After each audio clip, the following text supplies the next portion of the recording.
Hello, this is Susan Reeves, and this is a DP Minute on audit prep. So what do you do when you get a call from your ISO auditor or the FDA to indicate that they are coming in next week? There's a couple of things that you should do to get ready for that audit. First of all, you want to look at your nonconformities from any previous audits. Make sure that you have followed the actions that you had indicated you would do and have actually closed those out.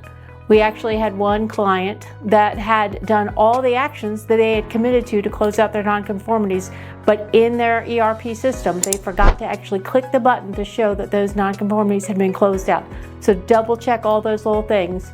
Basically, what you want to do is make sure that there's none of the low-hanging fruit that's easy for an auditor to come in and get you on. You also want to make sure that your org chart and your master list are current and up to date. There's another thing that really helps set the tone off is to create a PowerPoint for the auditor or the FDA investigator to show them right off the bat the size of the company, the number of employees that are working within the medical device portion of your company, and the class of your devices. If an auditor is coming in expecting to do a 5-day audit on a class 3 device, and you have a class 1 device and you only have 5 employees in your company working on those devices, it's going to be a whole different tone to the audit, and you want to set that tone right up at the beginning. Also, walk out into your warehouse. Look for things like dirty corners, any sort of product that is not labeled. You want to make sure your product is labeled with what it is and the status of that product. For example, if your product is in quarantine, make sure it is in an area that is clearly marked as quarantine.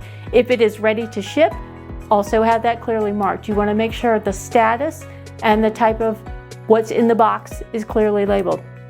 You also want to look for things like boxes that are in the wrong area, just the basic cleanliness of your warehouse.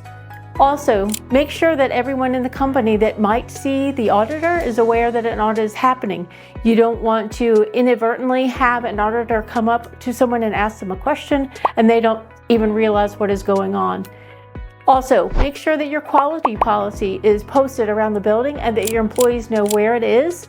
They don't have to have it memorized, but if they are asked, they should say something like, "Oh, it's in our break room." There was one time we were in an audit and the FDA investigator asked an employee what the company's quality policy was. The policy was actually on the wall behind the employee, and the employee just stood there and said, "I have no idea." And it was literally right behind them. All they had to do was turn and point to it. This has been a DP Minute. Thanks so much.